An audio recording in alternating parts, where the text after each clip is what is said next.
arrest event Yeah. while he was in the hospital, which perhaps, when we think again about a differential diagnosis, may point away instead from the commotio So cordis to perhaps. I've actually been involved with commotio. It's a rare Mm. thing. Welcome back, everybody. I'm Dr. Brian Suter, and on tonight is one of the most rare things we can see in sports medicine, as Damar Hamlin went down with what appeared to be cardiac arrest after taking this hit on the field.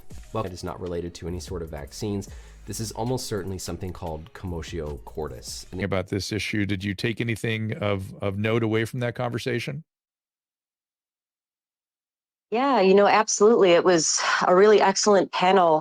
Hearing from everybody who, they had tremendous insights. We had cardiologists, electrophysiologists. I myself, for your audience, I'm an intensivist and an anesthesiologist, but I work in the cardiovascular ICU and certainly have some familiarity with these patients. But one thing that I think really came up that is important in consideration is just the value of a differential diagnosis. Yeah.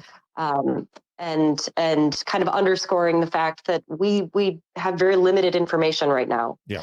And kind of admitting our own limitations amidst all of this. I find it odd, the rush to commotio. It's such a rare thing for football. I mean, why rush to that? Why rush to that as opposed to anything?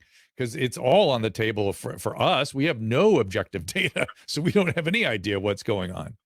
That's right. Yeah, and I think not only was that consideration brought up, because I think that immediately that's what everybody kind of jumped to, but then it sounds as though, and this is I guess noted from his family, there was a second arrest event while he was in the hospital, which perhaps, when we think again about a differential diagnosis, may point away instead from the commotio cordis to perhaps. I've actually been involved with commotio. It's a rare thing. I've seen it from baseball. I've seen it from an elbow.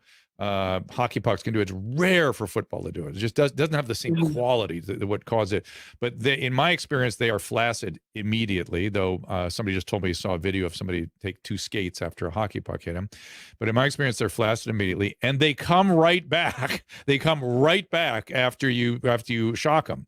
Now, if you are too long without a shock, perhaps his anoxic brain injury became irreversible, or he had anoxic injury to the myocardium itself.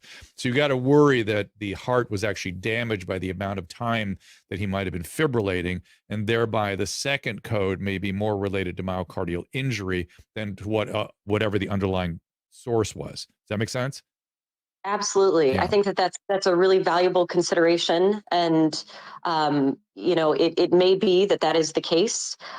What you said about commotio cordis, the fact that they come back right away, I know that they did do chest compressions for a period of about 9 minutes from the sounds of it. But they also had an AED, and I don't know how soon they were able to access that and put that on him. That's we don't know. And it's by the way, it's not uncommon. By the way, it's not. I mean, if it's not commotio and you do get a rhythm back, it doesn't mean you're going to get a pulse back, right? And so you still may be doing CPR while you try to restore blood pressure and stuff. So who knows what was going on there? We just have no idea. And again, it's important just for us to try to reduce everybody's anxiety, to know that these things are manageable. We do know what these things are. We're trying to answer the questions. Do you agree with me that we should be in a hurry to try to answer questions about whether there are any underlying or predisposing conditions in athletes now that are causing this? Don't you think that should be answered rather than people saying it's just not happening?